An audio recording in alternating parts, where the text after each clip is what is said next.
Hello बच्चों, GSP online classes में आप सभी का स्वागत है। बच्चों, ये 10वीं कक्षा का साइंस का सीरीज चल रहा है और इसमें हम लोगों ने पहला चैप्टर डिस्कस कर लिया है। अब हम लोग दूसरा चैप्टर का डिस्कशन करेंगे और इसमें हम लोग आज डिस्कस करेंगे अम्ल, क्षारक एवं लवण का दो, जो कि जो है बिहार बोर्ड का जो टेक्स्ट बुक है उसका दूसरा चैप्टर है और एनसीईआरटी का भी दूसरा चैप्टर है। तो हम लोग लाइन बाय लाइन पढ़ेंगे इस टेक्स्ट बुक को और एक एक गो ऑब्जेक्टिव डिस्कशन करने वाले हैं हम लोग इस वीडियो में। तो चलिए शुरू करते हैं। देखिए, यहाँ पर जो चैप्टर का नाम क्या है? चैप्टर का नाम है अम्ल, क्षारक एवं लवण। तो आपके जीवन में जो है आप कभी न कभी अम्ल देखे ही होंगे, क्षार भी देखे होंगे। आपको ये कहाँ देखे हैं? तो जैसे देखिए, अगर आप नींबू का रस गाड़ते हैं तो वो भी एक अम्ल है। उसमें कौन सा अम्ल पाया जाता है? तो उसमें जो है सिट्रिक अम्ल पाया जाता है। तो आप अपने जीवन में कभी न कभी अम्ल का उपयोग किए ही होंगे और क्षार का भी, जैसे अपमार्जक हो गया, ठीक है, तो वो सब जो है एक क्षारक का प्रकार है। तो चलिए, इसमें जो है पहला लाइन क्या दिया हुआ है उसके बारे में हम लोग डिस्कस करते हैं। तो पहला लाइन दिया हुआ है कि अपने पिछली कक्षाओं में अध्ययन किया होगा कि भोजन का खट्टा एवं कड़वा स्वाद भोजन में विद्यमान क्रमशः अम्ल एवं क्षारक के कारण होता है। तो यहाँ से एक लाइन बनता है कि भोजन जो है या तो खट्टा होता है या तो कड़वा होता है। ये स्वाद जो है किसके कारण होता है? तो अम्ल और क्षारक के कारण होता है। किसके कारण होता है? अम्ल और क्षारक के कारण होता है। इसका कहने का मतलब ये हो गया कि अम्ल जो है स्वाद में कड़वा होता है, खट्टा होता है। अम्ल जो है स्वाद में क्या होता है? खट्टा होता है। और क्षारक जो है स्वाद में क्या होता है? कड़वा होता है। ये याद रखिएगा। अम्ल जो है स्वाद में खट्टा होता है और क्षारक जो है स्वाद में क्या होता है? कड़वा होता है। आगे कह रहा है कि यदि आपके परिवार की कोई सदस्य अत्यधिक भोजन करने के कारण अम्लता से पीड़ित है तो आप कौन सा उपचार सुझाएंगे? नींबू पानी, सिरका या बेकिंग सोडा का विलयन। उपचार बताते समय आप किस गुणधर्म का ध्यान रखेंगे? आप जानते हैं कि अम्ल एवं क्षारक एक दूसरे के प्रभाव को समाप्त करते हैं। आपने अवश्य ही इसी जानकारी का उपयोग किया होगा। यदि याद कीजिए कि कैसे हमने बिना स्वाद चखे खट्टे एवं कड़वे पदार्थों की जांच की थी। तो देखिए, क्या है कि जब आप कुछ ज्यादा खाना खा लेते हैं, अपच हो जाता है, तो आपको जो है खट्टापन शरीर के अंदर से मुंह में आ जाता है, ढेकार टाइप का खट्टापन आता है। तो वो जो खट्टापन है, तो आप इंस्टेंट क्या पी लेते हैं? इंस्टेंट इनो पी लेते हैं। तो इनो क्या है? तो इनो एक क्षार है। इनो एक क्या है? क्षार है, क्योंकि क्षार जो है अम्ल के प्रभाव को खत्म कर देता है और अम्ल जो है क्षार के प्रभाव को खत्म कर देता है। ठीक है, तो आगे बढ़ते हैं। आगे क्या बोल रहा है? आगे है कि आप जानते हैं कि अम्लों का स्वाद खट्टा होता है। अम्ल का स्वाद कैसा होता है? खट्टा होता है। याद रखिएगा कि अम्ल का स्वाद जो है खट्टा होता है तथा नीले लिटमस पत्र को लाल कर देता है। यहां से दो प्रश्न बनेगा कि अम्ल का स्वाद कैसा होता है? तो अम्ल का स्वाद जो है खट्टा होता है और ये नीले लिटमस पत्र को कैसा कर देता है? लाल कर देता है। यहां से एक ट्रिक याद रखिएगा, अनील। क्या याद रखिएगा? अनील। अनील का मतलब क्या हो गया? तो अम्ल जो है नीले लिटमस पत्र को लाल कर देता है। ट्रिक याद क्या रखिएगा? तो अम्ल जो है नीले लिटमस पत्र को क्या कर देता है? लाल कर देता है। अनील से याद रखिएगा। ठीक है, आगे बढ़ते हैं।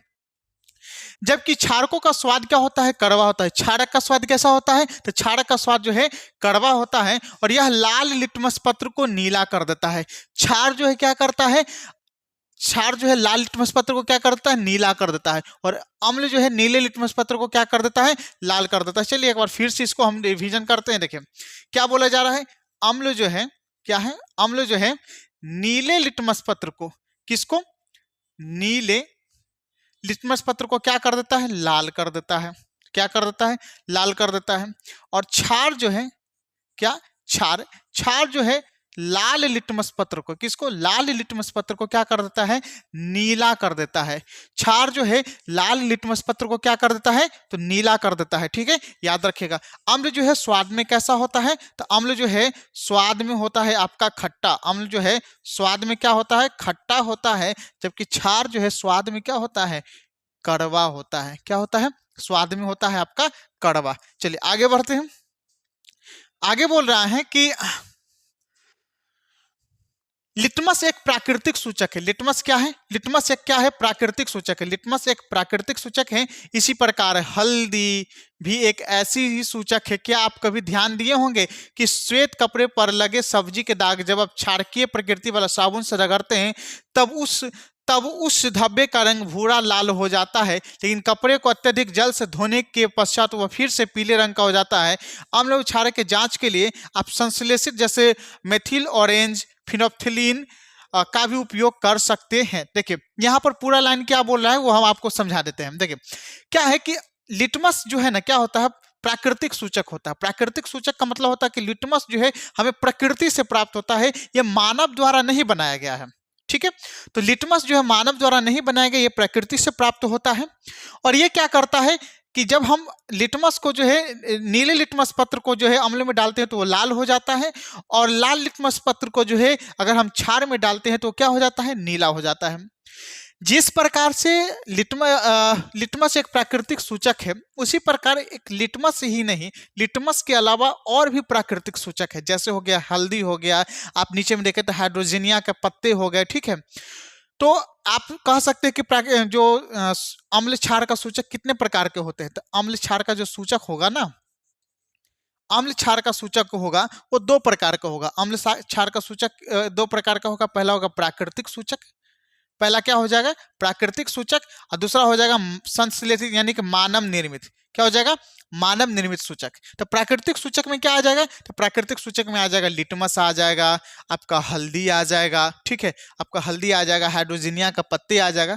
और मानव निर्मित सूचक में कौन आ जाएगा? तो मानव निर्मित सूचक में मेथिल ऑरेंज हो जाएगा, फिनोप्थिलीन हो जाएगा।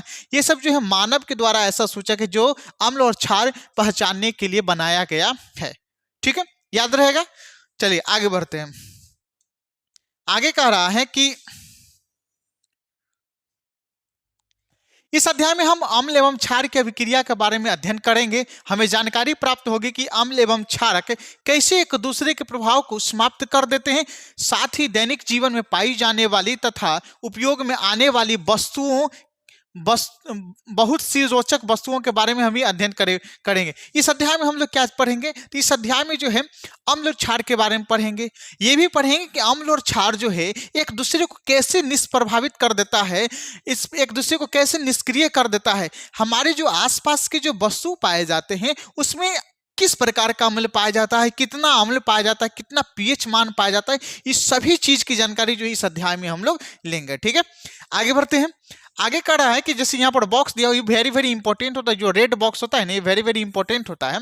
तो आगे क्या कह रहा है कि लिटमस विलयन बैंगनी रंग का रंजक होता है। तो आपसे यहाँ पर प्रश्न पूछा जाएगा कि लिटमस जो है किस रंग का होता है? लिटमस विलयन किस रंग का रंजक होता है? तो बैंगनी रंग का रंजक होता है। ठीक है, लिटमस जो जनरली किस रंग का होता है? तो बैंगनी रंग का होता है, जो थैलाफाइटा समूह के लीचेन पौधे से निकाला जाता है। ठीक है, लिटमस विलयन बैंगनी रंग का रंजक होता है और कहां से प्राप्त होता है? तो थैलाफाइटा समूह के लीचेन पौधे से। किस पौधे से? लीचेन नामक पौधे से प्राप्त होता है। ठीक है, जो लिटमस विलयन है वो बैंगनी रंग का होता है, बैंगनी रंग का रंजक होता है, और थैलाफाइटा समूह के लीचेन नामक पौधे से प्राप्त किया जाता है, निकाला जाता है।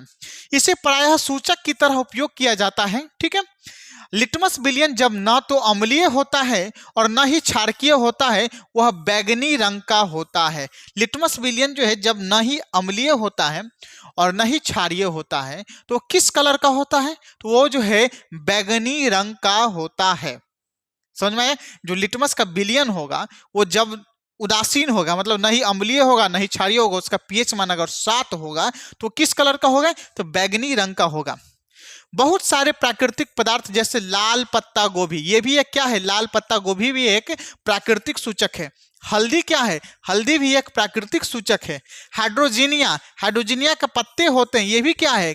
प्राकृतिक सूचक है। पेटूनिया ये भी एक प्राकृतिक सूचक है। उसके बाद जेरानियम ये भी एक प्राकृतिक सूचक है। जैसे कई फूलों के रंगीन पंखुड़ियां किसी विलयन में अम्ल एवं क्षारक की उपस्थिति को सूचित करते हैं। तो यहाँ पर जो जितना भी दिया हुआ है जैसे लाल पत्ता गोभी, हल्दी, हाइड्रोजीनिया, पेटूनिया, जेरानियम जैसे कई फूलों के रंगीन पंखुड़ियां, ये सब जो है क्या है? अम्ल एवं क्षारक की उपस्थिति को सूचित करते हैं। इन्हें अम्ल क्षारक सूचक या कभी कभी केवल सूचक भी हम लोग कहते हैं। और ये सब किस प्रकार के सूचक है? ये सब प्राकृतिक सूचक है, मानव निर्मित नहीं है, सिंथेटिक नहीं है। ये कौन सी सूचक है? तो प्राकृतिक सूचक है। अच्छा, यहाँ पर आपको एक्स्ट्रा चीज नहीं दिया हुआ है, तो मैंने अपनी तरफ से थोड़ा बहुत रिसर्च करके लिखा है कि जो है लाल पत्ता गोभी को अम्ल में डालने पर किस प्रकार का होता है। उसके बाद जो पेटूनिया हो गया, तो देखिए यहाँ पर जब हम लाल पत्ता गोभी को अम्ल में डालते हैं तो लाल नहीं तो वो गुलाबी कलर का होता है। लाल पत्ता गोभी को जब हम अम्ल में डालते हैं तो लाल ही कलर का होता है, मतलब कोई कलर नहीं बदलता है। लेकिन अगर क्षार में डालते हैं ना तो वो पीला कलर का हो जाता है। लाल पत्ता गोभी को जब हम अम्ल में डालते हैं तो लाल ही होता है, और क्षार में डालते हैं तो किस कलर का हो जाता है? पीला कलर का हो जाता है। उसी प्रकार जो है जब हम हाइड्रोजिनिया नामक फूल के पंखुड़ियों को जो है अम्ल में डालते हैं तो वो नीला हो जाता है, और क्षार में डालते हैं तो लाल हो जाता है। समझ में आया? जब हम हाइड्रोजिनिया नामक फूल के पत्ते को अम्ल में डालते हैं तो नीला, और क्षार में डालते हैं तो गुलाबी नहीं तो लाल हो जाता है। ठीक है।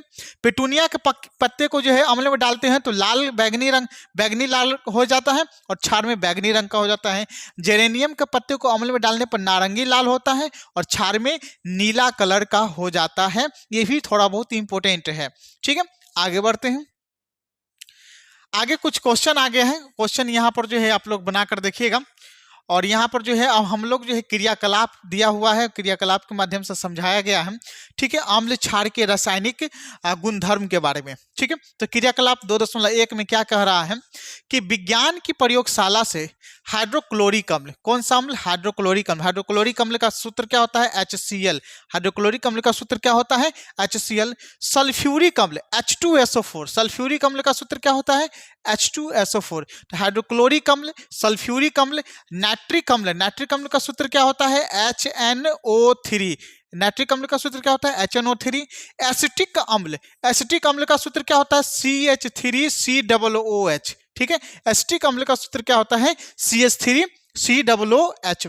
उसके बाद sodium hydroxide NaOH, calcium hydroxide CaOH का whole twice, potassium hydroxide KOH, magnesium hydroxide MgOH का whole twice, ammonium hydroxide NH4OH के बिलियन के नमूने एकत्र कीजिए। कह रहा है कि पूरा बिलियन लीजिए और ऊपर दिए गए प्रत्येक बिलियन के एक बूंद वाच ग्लास में बारी बारी से रखिए एवं सारणी 2.1 के अनुसार निम्नलिखित सूचकों की उसकी जांच कीजिए। अब यहाँ पर नीचे में जो है सारणी दिया गया है और कह रहा है कि जितना भी बताएगा ऊपर में सब कुछ सूचक को जांच करने के लिए कह रहा है।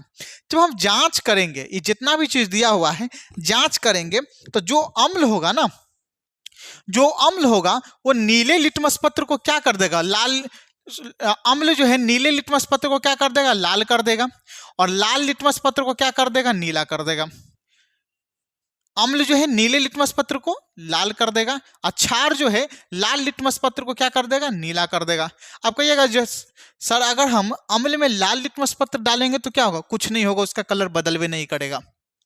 अम्ल में जो हम लाल लिटमस पत्र को, लाल लिटमस बिलियन को जो डालेंगे तो उसका कलर बदलेगा ही नहीं। उसी प्रकार क्षार में जब हम नीला लिटमस पत्र को डालेंगे, नीला लिटमस पत्र को डालेंगे तो उसका कलर बदलवे नहीं करेगा। लेकिन वही यहां पर देखिए, जब हम अम्ल में जो है फिनोप्थिलीन डालते हैं तो वो रंगहीन हो जाता है। क्या हो जाता है? रंगहीन। तो आपसे अगर प्रश्न पूछा जाएगा अम्ल जो है फिनोप्थिलीन के साथ अभिक्रिया करके कैसा रिएक्शन करता है, तो वो रंगहीन हो जाता है। वही क्षार डाला जाता है, जब क्षार की अभिक्रिया फिनोप्थिलीन से होती है तो वो गुलाबी कलर का हो जाता है। किस कलर का हो जाता है? तो गुलाबी कलर का हो जाता है। जब क्षार में जो है फिनोप्थिलीन डाला जाता है तो किस कलर का हो जाता है? तो गुलाबी कलर का हो जाता है। उसी प्रकार जब हम अम्ल में मेथिल ऑरेंज, अम्ल की अभिक्रिया जो है मेथिल ऑरेंज से कराते हैं तो वो विलयन किस प्रकार का हो जाता है? लाल। जब क्षार का मेथिल ऑरेंज के साथ करवाते हो तो कैसा हो जाता है? पीला। ये याद करने वाली चीजें। क्या क्या याद करने वाली चीजें? चलिए देखें। जब अम्ल में नीले लिटमस पत्र को डालते हैं तो लाल हो जाता है, और लाल लिटमस पत्र को डालते हैं तो क्या हो जाता है? क्षार में लाल लिटमस पत्र को डालते हैं तो नीला हो जाता है। ठीक है, चलिए। उसके बाद जब हम अम्ल में फिनोप्थिलीन डालते हैं तो अम्ल में रंगहीन, और फिनोप्थिलीन अम्ल में रंगहीन और क्षार में गुलाबी, और मेथिल ऑरेंज अम्ल में लाल और क्षार में क्या हो जाता है? पीला हो जाता है। ठीक है, तो यहाँ पर कह रहा है कि रंग में परिवर्तन के द्वारा यह सूचक हमें बताते हैं कि कोई पदार्थ अम्ल है या क्षारक। कुछ ऐसे पदार्थ होते हैं जिनकी गंध अम्लीय या क्षारकीय माध्यम में भिन्न हो जाती है, इन्हें गंधीय सूचक कहते हैं। आइए इसमें कुछ सूचकों की जांच करें। देखिए क्या होता है कि यहाँ पर हमें जो भी हम जांच किए, इस जांच से हमें पता चल जाता है कि कौन सा पदार्थ अम्लीय है और कौन सा पदार्थ क्षारीय है। हम दो प्रकार के सूचक का उपयोग कर सकते हैं, एक प्राकृतिक सूचक का और एक क्या हो जाएगा, मानव निर्मित सूचक का। उसी प्रकार जिस प्रकार से ये कलर वाला सूचक था, उसी प्रकार से गंध वाला सूचक होता है। ठीक है, क्या होता है, गंध वाला, उसको घ्राण सूचक या गंधीय सूचक भी कहते हैं। जब हम आम्ल में डालते हैं तो अलग प्रकार की गंध आता है और क्षार में डालते हैं तो अलग प्रकार की गंध आता है, तो उसको गंधीय सूचक कहते हैं। ठीक है, ठीक है, वो सॉरी घ्राण सूचक जो होता है गंधीय सूचक होता है। ठीक है, तो यहां पर जो है आगे बढ़ते हैं और गंधीय सूचक के बारे में हम लोग जो है नेक्स्ट वीडियो में देखेंगे। अगर वीडियो आपको यूजफुल लग रहा है तो आप इसको शेयर कीजिएगा, लाइक कीजिएगा, अपने दोस्तों को जरूर बताइएगा और फिर चैनल को सब्सक्राइब कीजिएगा। फिर मिलते हैं नेक्स्ट वीडियो में। जय हिंद।